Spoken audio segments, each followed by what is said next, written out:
నమస్కారం శివాజీ టీవీ వార్తలకు స్వాగతం. నా పేరు లక్ష్మి. వార్తల్లో ముందుగా హెడ్లైన్స్.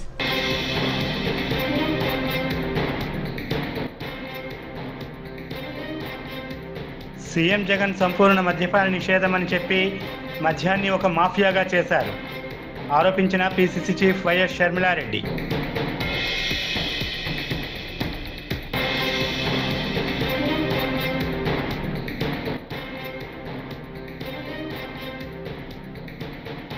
చంద్రబాబు ఆలోచనలు ఎప్పుడూ ప్రజల బాగోగులు గురించే వ్యాఖ్యానించిన ఆయన సత్యమణి నారా భువనేశ్వరి.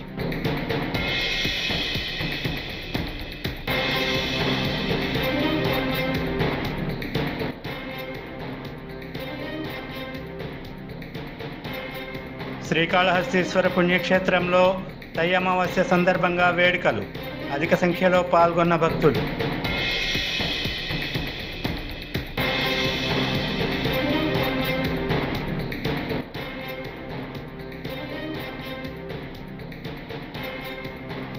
బుగ్గన బడ్జెట్ అంతా అంకెలమాయగా ఉంది విమర్శించిన చిత్తూరు మాజీ ఎమ్మెల్సీ దొరబాబు.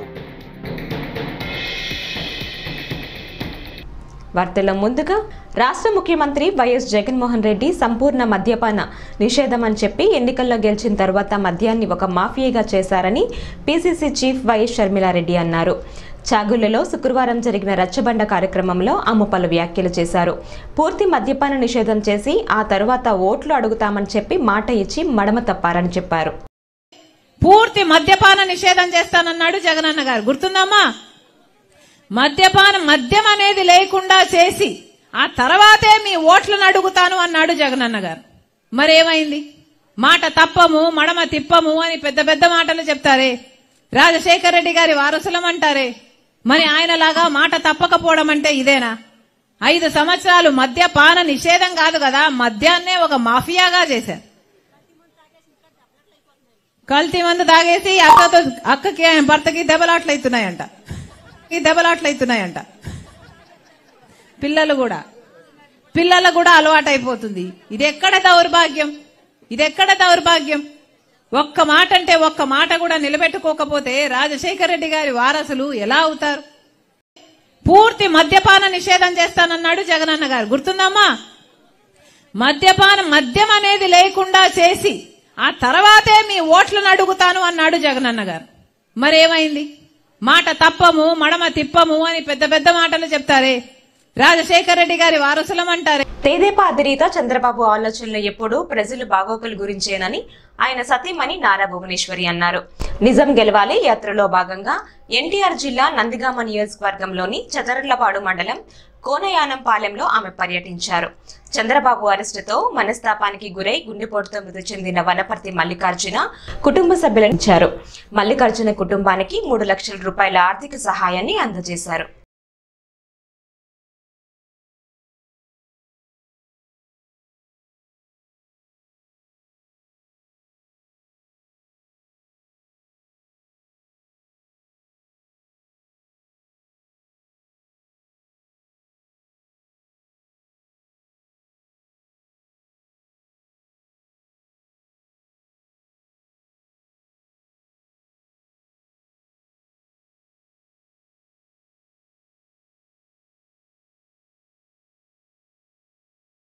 అందరికీ తెలుసు ఈ నిజం గెలవాలి అనేది నేను ఎందుకు తీసుకున్నాను.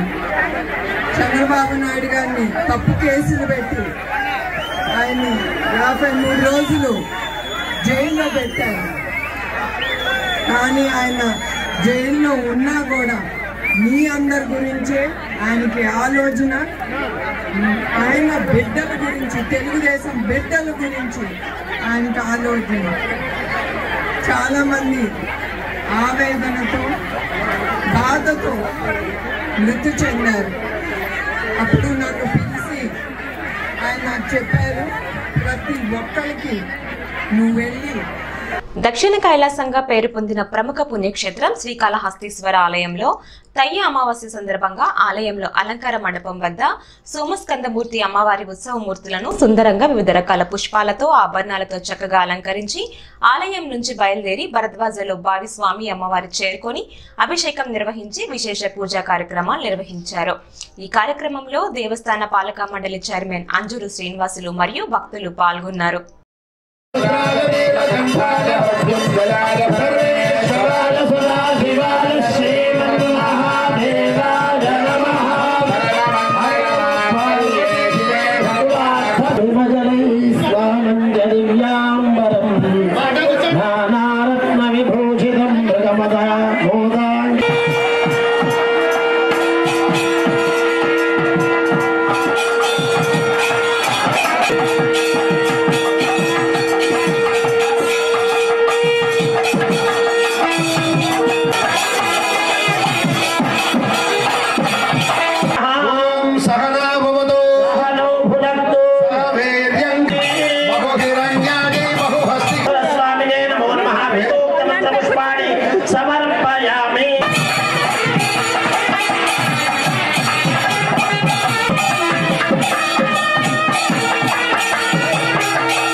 బుగ్గన బడ్జెట్ అంతా అంకెల మాయగా ఉందని చిత్తూరు మాజీ ఎమ్మెల్సీ దొరబాబు విమర్శించారు.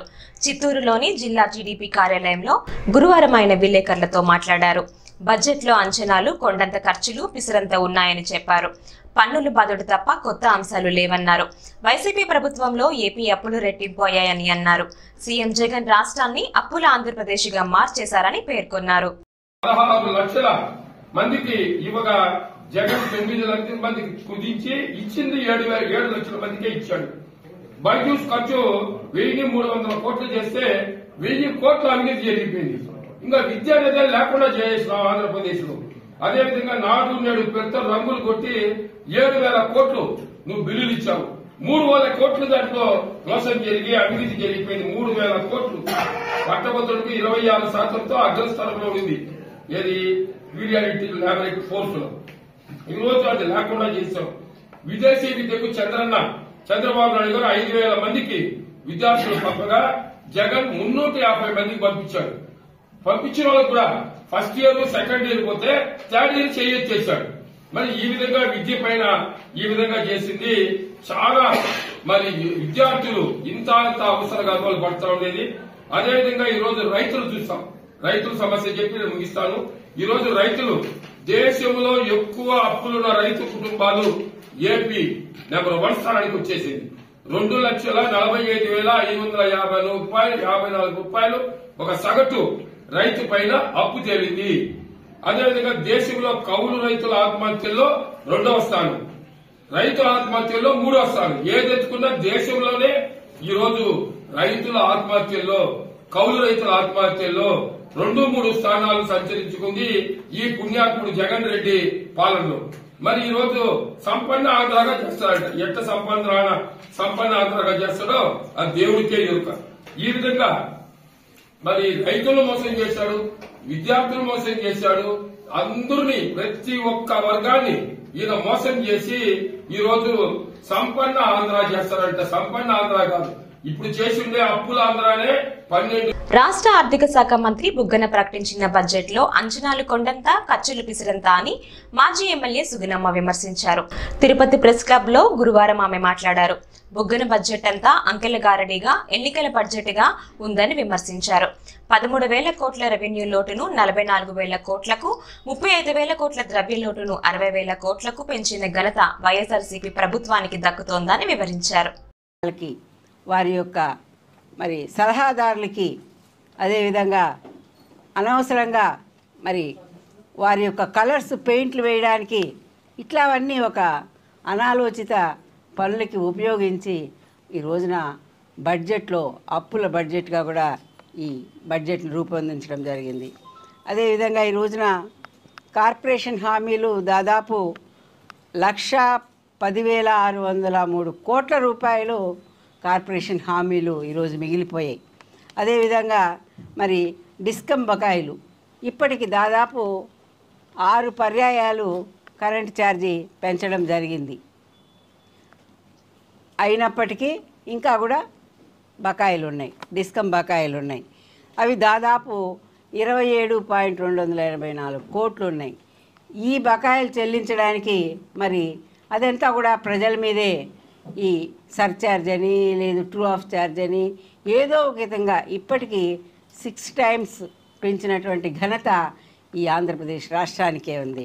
అదేవిధంగా ఈరోజు కాంట్రాక్టర్లు కూడా పని చేయలేనటువంటి పరిస్థితి.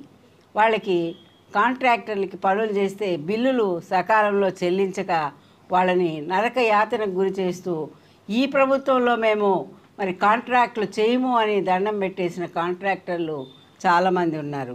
మరి ఈ పెండింగ్ బిల్లులు దాదాపు 95,400 కోట్ల రూపాయలు పెండింగ్ బిల్లులకి కాంట్రాక్టర్లకి వీరు బకాయిలు ఉన్నారంటే మరి వీళ్ళు ఏం చెల్లిస్తారు అని కూడా నీరసించిపోయినటువంటి కాంట్రాక్టర్లు. అదేవిధంగా ఈ రోజున మరి 2019లో టీడీపీ తీసుకున్న దానికంటే కూడా ఈరోజు వీళ్ళు సంవత్సరం పెంచుకుంటూ ఈ రోజుకి 4 రెట్ల అప్పు. మధ్యాహ్న భోజన కార్మికులకు వేతనాలు పెంచాలని, కార్మికుల సమస్యలు పరిష్కరించుకుంటే ఈ ప్రభుత్వానికి తగిన బుద్ధి చెప్తామని ఏఐటీయూసీ జిల్లా ప్రధాన కార్యదర్శి కోదండయ్య, ఏఐటీయూసీ జిల్లా గౌరవ అధ్యక్షులు నాగరాజు డిమాండ్ చేశారు. ఏఐటీయూసీ అనుబంధం రాష్ట్ర సమితి పిలుపులో భాగంగా చిత్తూరు డిఈఓ కార్యాలయం దగ్గర గురువారం మధ్యాహ్నం భోజనం జిల్లా నాయకురాలు జయలక్ష్మి పరిమళ అధ్యక్షతన ధర్నా కార్యక్రమం నిర్వహించారు.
కాకినాడలో శుక్రవారం అర్బన్ తహసీల్దార్ కార్యాలయం ఎదుట సిఐటియు ఆధ్వర్యంలో ఆశా వర్కర్లు ఆందోళన నిర్వహించారు.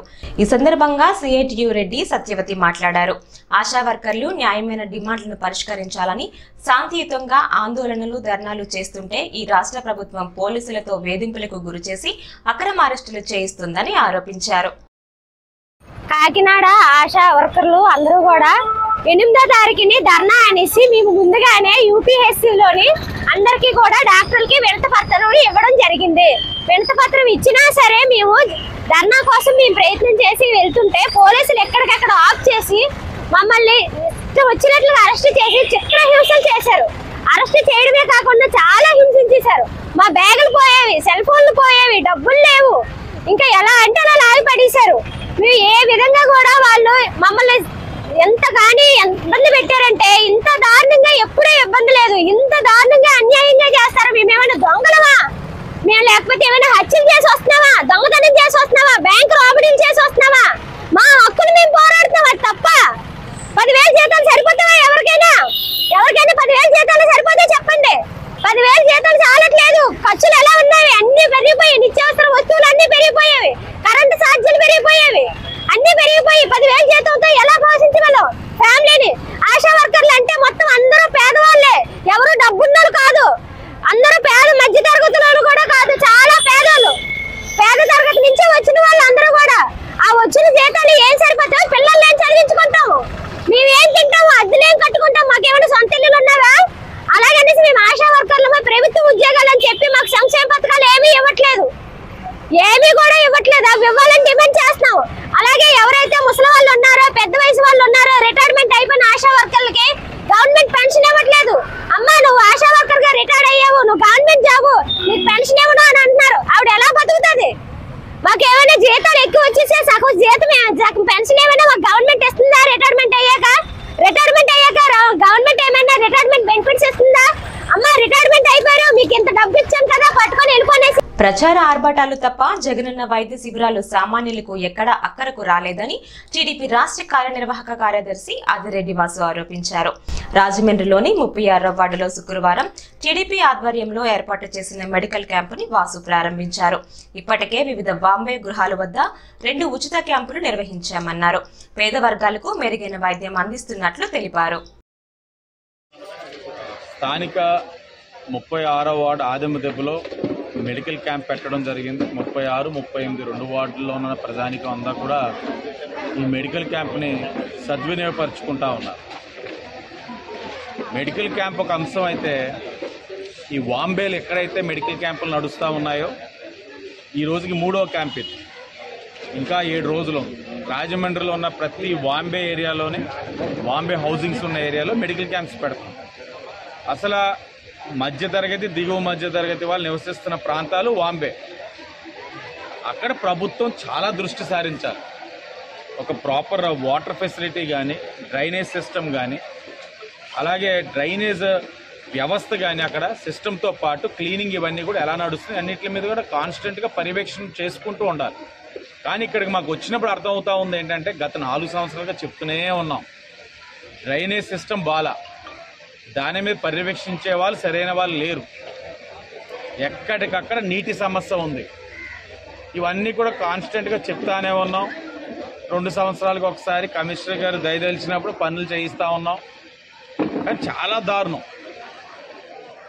ఆ డ్రైనేజీలు కూడా చూస్తే 2 నెలలు అయ్యి ఉంటుందేమో, డీసిల్టైర్ అయిపోయినాయి. డీసిల్టింగ్ చెయ్యక అధికారులను అడిగితే చేసేస్తున్నాం అంట. వ్యవస్థ అంతా కూడా గందరగోళంగా ఉంది. ఇంత అధ్వానమైన పరిస్థితుల్లో కూడా చెత్త పన్ను తీసుకుంటున్నారు. వాళ్ళు వీళ్ళపైన బాధిని అన్నీ కూడా లాగేస్తున్నారు. ఎందుకు కడుతున్నారు అని అంటే, కట్టడానికి మాకు ఇష్టం లేదండి, అసలు మేము ఎందుకు కట్టాలి ఇంత అధ్వానంగా ఉన్నప్పుడు. కానీ కట్టకపోతే ఇచ్చే పెన్షన్లోనో లేకపోతే ఇంకేదైనా సరే సంక్షేమ కార్యక్రమం బెదిరిస్తున్నారు వాలంటీర్లు అని చెప్తున్నారు. కమిషనర్ గారిని రిక్వెస్ట్ చేస్తున్నాం, పనులు నడుస్తా ఉన్నాయి. కేంద్ర ప్రభుత్వం రవాణా రంగాన్ని కార్పొరేటర్లకు అప్పగించే కుట్రలు మానుకోవాలని సిఐటియు జిల్లా అధ్యక్షుడు దువ్వా శేషబాబ్జీ పేర్కొన్నారు. కాకినాడలో శుక్రవారం సిఐటియు జిల్లా అధ్యక్షుడు దువ్వా శేషబాబ్జీ అధ్యక్షతన సుందరయ్య భవన్లో వివిధ ట్రాన్స్పోర్ట్ల సంఘాల నాయకులతో రౌండ్ టేబుల్ సమావేశం నిర్వహించారు. ఈ సందర్భంగా ఆయన మాట్లాడారు. ఫిబ్రవరి 16వ తారీఖుని రవాణా కార్మికులందరూ కూడా సమ్మె చేస్తున్నారు. ఈ సమ్మె దేశం అంతా కూడా జరుగుతుంది. ఈ జిల్లాలోనూ ఈ సిటీలోనూ కూడా జరుగుతుంది. ఆ సమ్మెని జయప్రదం చేయడం కోసమే మేము అందరం కూడా ఇక్కడ సమావేశమయ్యాము. రకరకాల యూనియన్ల నుంచి ప్రతినిధులు హాజరయ్యారు. ప్రధానమైన విషయం ఏంటంటే, ఇప్పుడు దాకా ఉన్న చట్టానికి బదులుగా ఒక కొత్త చట్టాన్ని కేంద్ర ప్రభుత్వం తీసుకువచ్చింది. ఆ చట్టం ప్రకారం 10 ఏళ్ల పాటు జైలు శిక్ష పడుతుంది. 10 లక్షల రూపాయలు జరిమానా విధిస్తారు. 10 లక్షల రూపాయలు జరిమానా కట్టేంత సీన్ ఉన్నవాడు డ్రైవర్ ఉద్యోగానికి ఎందుకు వెళ్తాడు అసలు? అందుకని ఈ చట్టం తీవ్రంగా వ్యతిరేకిస్తున్నాం. ప్రమాదాలకు కారణాలు రకరకాలు ఉంటాయి. వాటన్నింటినీ అధ్యయనం చేయాలి. అధ్యయనం చేసి ఆ కారణాలను నివారించాలి. అందుకోసం ప్రభుత్వం ప్రయత్నం చేయాలి. మరొకటి ఏంటంటే రకరకాల కార్మికులకి సోషల్ సెక్యూరిటీ స్కీమ్స్ ఉన్నాయి. ట్రాన్స్పోర్ట్ రంగంలో ఉన్నటువంటి వాళ్ళకి ఒక కేరళ రాష్ట్రంలోనే సోషల్ సెక్యూరిటీ స్కీమ్ ఉంది. ఆ సోషల్ సెక్యూరిటీ స్కీమ్ ఆంధ్ర రాష్ట్రంలో కూడా తీసుకురావాలని చెప్పి కోరుతున్నాం. ఇది కార్మికులందరూ ఈ సమ్మెను జయప్రదం చేయాలని చెప్పి కోరుతున్నాం. ఉండి నియోజకవర్గం మాజీ టీడీపీ ఎమ్మెల్యే వేటుకూరి వెంకట శివరామరాజు తన కార్యాలయంలో శుక్రవారం మీడియా సమావేశాన్ని ఏర్పాటు చేశారు. ఈ సమావేశంలో శివరామరాజు మాట్లాడుతూ ఉండి నియోజకవర్గంలో ప్రజలకు స్వచ్ఛంద సేవా సంస్థ ద్వారా విద్యకు, వైద్యకు, నియోజకవర్గ ప్రజల ఆర్థిక పరిస్థితులు బట్టి ఎంతో మందికి సేవా సంస్థ ద్వారా సహకారాలుగా ఉన్నామని తెలియజేశారు. తన అసెంబ్లీ అభ్యర్థిగా పోటీలో ఉంటానని తెలిపారు. ప్రారంభించడం జరిగింది. దానికి మీరందరూ కూడా హాజరైనందుకు మీ అందరికి కూడా కృతజ్ఞతలు. మన గతంలో శివ స్వచ్ఛంద సేవా సంస్థ ద్వారా సేవా కార్యక్రమాలు ఎన్నో కార్యక్రమాలు చేస్తాం. ప్రధానంగా వైద్యానికి సంబంధించి వేలాది మందికి ఆపరేషన్ చేయించి వైద్యం ద్వారా చాలామందికి ఉపయోగపడ్డాం. అట్లాగే ఈ విద్యకు సంబంధించి ఎంతోమందికి చదువుకోవడానికి సహకారం చేస్తాం. సొసైటీలో అవేర్నెస్ ప్రోగ్రాంలు రైతాంగానికి సంబంధించి కానీ, యువతకు సంబంధించి కానీ, మహిళలకు సంబంధించి స్వయం ఉపాధి కార్యక్రమాలు కూడా ఎన్నో కార్యక్రమాలు చేస్తాం. అదే రీతిలో రాజకీయం ద్వారా అయితే మరిన్ని సేవలు చేయాలని చేయొచ్చు అని చెప్పి ఆలోచనతో రాజకీయంలోకి రావటం. ఆ రాజకీయం ద్వారా 2019లో ఎమ్మెల్యే అయ్యి ప్రతిపక్షంలో కూడా ప్రజల సమస్యల పట్ల పోరాడి ప్రజల సమస్యలకి జంగారెడ్డిగూడెం మండలం లక్కవరం ప్రాథమిక ఆరోగ్య కేంద్రం శుక్రవారం ఆశా వర్కర్లకు నిరసన కార్యక్రమం చేపట్టారు. ఈ సందర్భంగా పలువురు ఆశా వర్కర్లు మాట్లాడారు. విజయవాడలో తలపెట్టిన నిరసన కార్యక్రమానికి వెళ్లకుండా పోలీసులు అడుగడుగున అడ్డుకున్నారని అన్నారు. అలాగే పోలీస్ స్టేషన్ లో మమ్మల్ని చాలా ఇబ్బంది పెట్టారని అన్నారు. ఫోన్ లో వాట్సాప్ లో చెక్ చేసి మీరు ఆశాలో దిగండి దిగండి అనేసి అందరినీ అక్కడ కూడా దింపేశారండి. ప్రతి స్టేషన్ లో దింపేశారు. తడికిలపూడి కానుంచి మొత్తం ఏలూరు, విజయవాడ వరకు కూడా అలా ప్రతి స్టేషన్ లో కూడా దింపేసి అరెస్ట్ చేశారండి. అలాగే కడకు మేము తప్పించుకుని విజయవాడ వెళ్ళాము. విజయవాడ వెళ్ళిన తర్వాత కూడా అక్కడ మంగళగిరి ధర్నా చౌక్ దగ్గరికి వెళ్ళామండి. అక్కడికి వెళ్ళిన తర్వాత కూడా చాలా మందిని ఎంతో మంది వెళ్ళామండి అక్కడికి. అసలు మహిళా కానిస్టేబుల్స్, పోలీసులు చాలా మా మీద దౌర్జన్యంగా అసలు అందరినీ గెంటేసి కొట్టేసి లాఠీ చార్జ్ చేసి మేము హక్కులు పోరాడుకోవడానికి అక్కడ వరకు వెళ్ళామండి. హక్కులు పోరాడుకోనివ్వకుండా చాలా దౌర్జన్యంగా చేశారండి పోలీసులు. అసలు అందరినీ కొట్టి వ్యానుల్లో అందరినీ ఎక్కించి ఒక్కొక్కరిని ఒక స్టేషన్ తీసుకెళ్లి మాకేమి తెలియని ప్రదేశాల్లో తీసుకెళ్లి నల్లపాడు పోలీస్ స్టేషన్ తీసుకెళ్లి మమ్మల్ని అయితే అక్కడ 47 మందిని పోలీస్ స్టేషన్ లో ఉంచారండి. సాయంత్రం 6:30 వరకు ఉంచారండి. 6:30 కూడా మేము అక్కడ ఎస్ఐ గారిని అడిగితే, అమ్మ మీరు సంతకాలు పెట్టండి, మీ అడ్రస్లు చెప్పండి, ఫస్ట్ ఏమో మీ పేర్లు చెప్పండి అన్నారండి. పేర్లు చెప్పాము. పేర్లు కాదమ్మా మీరు సంతకాలు పెట్టండి అన్నారు. సరే సంతకాలనే పెడతాం సార్ అన్నాము. అలాగే మళ్ళీ అడ్రస్లు కూడా ఇంటి అడ్రస్లతో సహా చెప్పండి అన్నారు. మేమైతే అడ్రస్లు చెప్పండి అన్నాము. చెప్పకుండా 6:30 వరకు అక్కడ నుంచి 8ంటికి స్కూల్ బస్ పెట్టారండి. మమ్మల్ని ఎలా తీసుకొచ్చారో అలా తీసుకెళ్లి మమ్మల్ని అక్కడ దింపమని అడిగామండి. మేము కనీసం బస్ స్టేషన్ లో దింపమని చెప్పి అడిగాము. అడిగితే అప్పుడు 8ంటికి వ్యాన్ వచ్చిందండి. 8ంటికి వ్యాన్ ఎక్కించి బస్ స్టేషన్ లో దింపేసి ఎలా వచ్చామో కూడా తెలియదండి. మహిళలు అసలు ఒక మహిళలను కూడా చూడకుండా బట్టలు చింపేయడం, లాఠీ చార్జ్ చేయడం అలా చాలా దారుణంగా చేశారండి. మా హక్కులు మేము పోరాడుకోవడానికి కూడా మేము సరిపోవట్లేదు. ఎవరెవరిని ఎక్కడెక్కడ ఏ స్టేషన్ లో పెట్టారో కూడా తెలియకుండా చేశారండి. అసలు ఈ ప్రభుత్వం ఇంకా చాలా మంది నల్లపాడు పోలీస్ స్టేషన్, ఇంకా కొంతమంది మంగళగిరిలో అలా చాలా స్టేషన్ లో పెట్టారండి. ఇంకా విడుదల చేయని వాళ్ళు చాలా మంది అక్కడ ఉన్నారు. మేమైతే పెద్దలకి ఇంటికి కూడా ఇంకా చేరలేదండి. అలాంటి ఈ ప్రభుత్వం అలాంటి నిర్బంధాలు చేస్తున్నారండి. కందుకూరు వైసీపీ ఎమ్మెల్యే మహిదర్ రెడ్డి నారా లోకేష్ ని కలిసినట్టుగా జరుగుతున్న ప్రచారాన్ని ఎమ్మెల్యే గురువారం ఖండించారు. కొందరు ఉద్దేశపూర్వకంగా అసత్య ప్రచారాలు చేశారని మహిదర్ రెడ్డి అన్నారు. సోషల్ మీడియాలో ఫార్వర్డ్ చేసిన వారిపైన చర్యలు తీసుకోవాలని డీఎస్పీని కోరినట్లు తెలిపారు. ఇలాంటి ఫేక్ వార్తలు పెట్టే వారిపై కఠిన చర్యలు తీసుకోమని కూడా అధికారులను కోరుతున్నామని హెచ్చరించారు. ఏబిఎన్ ఆంధ్రజ్యోతిలో ఒక స్క్రోలింగ్ ఇవ్వటం జరిగింది. ఆ స్క్రోలింగ్ ప్రధానంగా కందుకూరు ఎమ్మెల్యే మానుగుంట మహేందర్ రెడ్డి నారా లోకేష్ గారిని కలిశారు అని. అది నారా లోకేష్ గారు ఎక్కడున్నారనేది మర్చిపోయినారు. నేను కందుకూరులో ఉన్నాను, రోజు అసెంబ్లీకి మళ్ళీ తిరిగి వస్తున్నాను, నేను ఇక్కడ జనానికి కనిపిస్తానే ఉంటాను. నారా లోకేష్ గారు గత 2 రోజుల నుంచి నాకు నేను కనుక్కున్నాను ఇప్పుడు ఈ వార్త వచ్చిన తర్వాత, వారు హైదరాబాద్లో ఉన్నారని తెలిసింది. ఇక అటువంటిప్పుడు నేను నారా లోకేష్ గారిని కలిశానని ఇటువంటి అసత్య ప్రచారాలు, దీని మీద వెంటనే ABN incharge, state incharge Ramarao గారిని వారికి ఫోన్ చేసి అడగటం జరిగింది. వాళ్ళు చెక్ చేసుకొని పొరపాటు జరిగింది, మళ్ళీ ఇటువంటిది రిపీట్ చేయమని చెప్పి వారు చెప్పడం జరిగింది. ఉందాతనంగా వారి తప్పుని వారు అంగీకరించినందువలన దాని మీద ఫర్దర్ కోర్స్ ఆఫ్ యాక్షన్ ఇవ్వకుండా గమ్ముకుంటాం జరిగింది. ఈ లోపలనే దీనిని చెలవలు పలవలు చేసి కొంతమంది అత్యంత ఉత్సాహవంతులుగా పేరుగాంచిన కొంతమంది ప్రతినిధులు, కంకణం కట్టుకున్న ప్రతినిధులు కొంతమంది, ఆంధ్రప్రదేశ్ దళిత మహాసభ వ్యవస్థాపకులు కత్తి పద్మారావుపై ఇటీవల కొంతమంది బెదిరింపులకు పాల్పడటం దుర్మార్గపు చర్య అని అద్దంకి నియోజకవర్గం జై భీమరావు భారత పార్టీ ఇన్ఛార్జ్ హెబేలు బుధవారం అద్దంకి మండలం అద్దంకిలో మీడియా సమావేశం ద్వారా విమర్శించారు. చుండూరు, కారంబేడు ఉద్యమాలలో దళితుల పక్షాన పోరాడి ఉద్యమానికి ఊపిరిపోసిన పద్మారావు పై పలు ఛానల్లో కొందరు అసభ్యంగా మాట్లాడటం తగదని అన్నారు. అవమానపరుస్తూ ఫోన్ల ద్వారాగా చంపేస్తామంటూ బెదిరిస్తున్నారు. ఆయన చేసిన తప్పేంటి? సమాజంలో ఉన్నటువంటి ప్రతి ఒక్కరికి కూడా సామాజిక న్యాయం అందాలనేటువంటి బాధ్యత గల పౌరుడిగా నడుచుకోవడమేనా ఆయన చేస్తున్నటువంటిది? అందుకేనా ఆయన చంపాలనుకుంటుంది, బెదిరిస్తుంది? కారంచేడు, చుండూరు ఘటనలతోటి ఆయన గురించి చెప్పాలంటే ఆయన ఒక ప్రొఫెసర్,